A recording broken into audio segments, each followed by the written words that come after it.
There's a question that echoes in the private corners of the internet, in late-night search histories, and in quiet conversations. It's a question surrounded by myths, anxiety, and a ton of misinformation. What really happens to your body, specifically your prostate, if you masturbate every single day? The whispers you've heard online might suggest it's dangerous, that it can cause damage, inflammation, or worse. The fear-mongering is real. But what does the actual science say?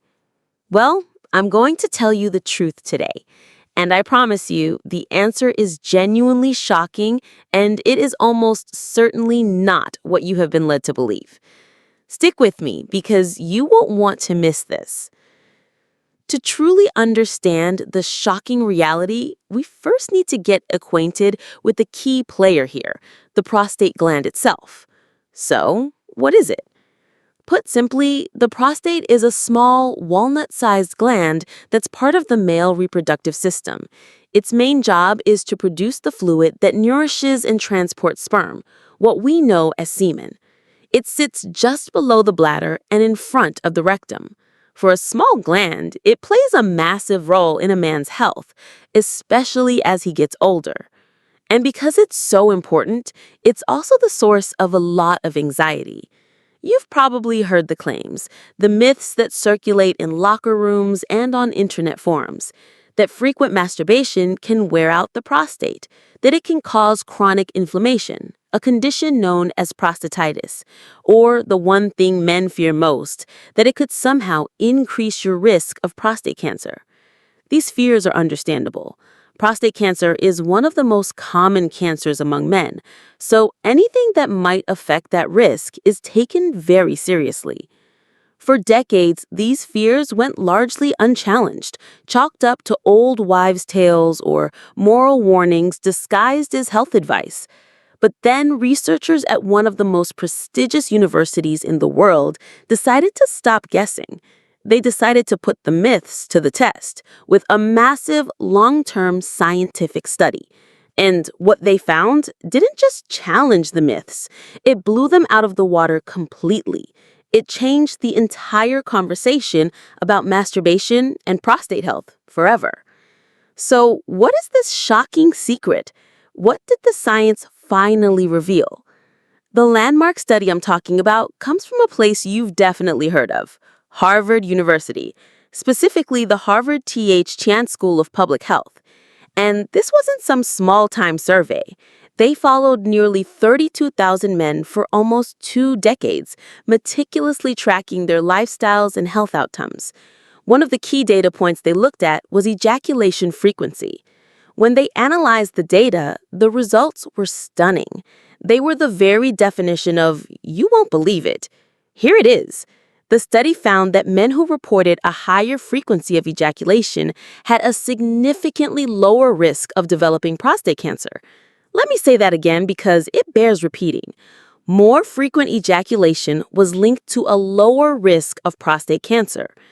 The numbers were specific and significant. Men who ejaculated 21 or more times per month had up to a 33% lower risk of getting prostate cancer compared to men who ejaculated only 4 to 7 times per month. This finding is the complete opposite of the old fears. Far from being harmful, the evidence pointed to a powerful protective effect. This wasn't a fluke. The results have been supported by other research, including a major Australian study that found a similar protective link. So the big question is why? How could something so simple have such a profound impact on the health of the prostate gland? Scientists have a few leading theories, and they all make a lot of sense. The first and most popular one is often called the prostate stagnation hypothesis. Think of your prostate's ducts as tiny pipes. The theory suggests that regular ejaculation helps to flush out these pipes. This process clears away old cells, built-up secretions, and potentially harmful substances or carcinogens before they have a chance to linger, cause inflammation, and potentially trigger the cellular changes that lead to cancer. It's essentially a natural cleansing mechanism. The second theory revolves around cellular health. Every time a cell divides, there's a tiny chance of a genetic error, a mutation that could lead to cancer. The hypothesis here is that frequent ejaculation promotes a healthier cycle of cellular turnover. It encourages the prostate to replace old, potentially damaged cells with new, healthy ones more efficiently, reducing the opportunity for cancerous cells to take hold and multiply. And the third idea connects to stress and inflammation. We know that chronic inflammation is a major risk factor for many types of cancer. The act of ejaculation is linked to a reduction in tension and psychological stress. By lowering stress levels, you might also be lowering the body's overall inflammatory response, which would naturally contribute to a healthier internal environment for the prostate. So, when you put it all together, the science paints a clear picture. Regular ejaculation, whether from sex with a partner or from masturbation, appears to play a significant role in maintaining a healthy prostate by cleaning out the system, promoting healthy cell turnover, and potentially reducing inflammation. It's a powerful combination. So, that science is incredible for understanding long-term health and cancer risk. But I know for many of you watching, the concern isn't just about the future. It's about the frustrating symptoms you're dealing with right now. I'm talking about waking up multiple times at night, that constant annoying feeling that you can't fully empty your bladder, or a weak stream that's just plain frustrating. If that sounds familiar, I want to pause for just a moment and share something special.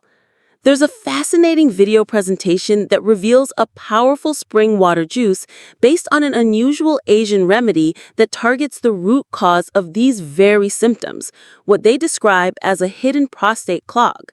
It's designed to provide fast relief for those exact issues. Point your phone's camera at the QR code you see on the screen right now to watch it. It will open right on your phone. I've also put the direct link as the top pinned comment below this video.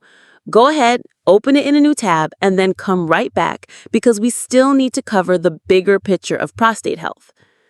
All right, so for the rest of the bigger picture of prostate health, you might be thinking, is frequent ejaculation a magic bullet, a guaranteed way to prevent prostate cancer?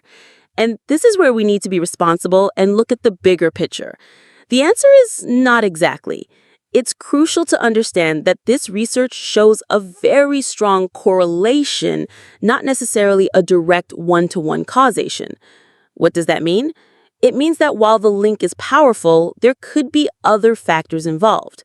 For example, it's possible that men who have a higher ejaculation frequency also tend to have other healthier lifestyle habits, and that combination is what leads to the reduced risk. The key takeaway is that ejaculation frequency is likely one important piece of a much larger puzzle when it comes to prostate health. It is not a license to ignore everything else. Think of it as one powerful tool in your toolbox, but you need other tools too. What are they? First, diet is critical. Diets rich in fruits, vegetables, and healthy fats are linked to better prostate health.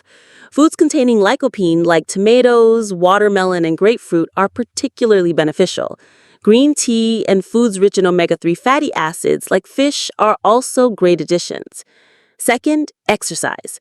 Regular physical activity helps you maintain a healthy weight, which is hugely important. Obesity is a known risk factor for more aggressive forms of prostate cancer. Even 30 minutes of moderate exercise most days of the week can make a huge difference. Third, avoid smoking and limit alcohol consumption. Both are linked to an increased risk of various cancers and can negatively impact your overall health. And finally, and perhaps most importantly, be proactive. Nothing, not diet, not exercise, not ejaculation frequency, replaces the need for regular medical checkups, especially for men over the age of 40 or 50, or for those with a family history of prostate cancer. Talking to your doctor about screening options like the PSA blood test is the single most effective way to catch any potential problems early when they are most treatable. So, let's circle all the way back to our original shocking question. What does daily masturbation do to your prostate? The unbelievable truth, backed by top-tier science, is that far from being the harmful act that myth and fear have made it out to be, it might actually be one of the simplest, most natural things you can do to contribute to a healthier prostate over the long term. It's not a cure-all. It's not a replacement for a healthy lifestyle and regular doctor visits, but the evidence is compelling. A healthy sex life, which includes masturbation, is a partner, not an enemy, in the fight for long-term prostate health. If you found this video valuable and want more health myths busted with real science, do us a huge favor and hit that like button. It really helps the channel. Make sure you're subscribed and you've clicked the notification bell so you don't miss our next video. And now, I want to hear from you. What other men's health myths have you heard that you want us to investigate next? Drop them in the comments below. Stay healthy, stay curious, and I'll see you in the next video.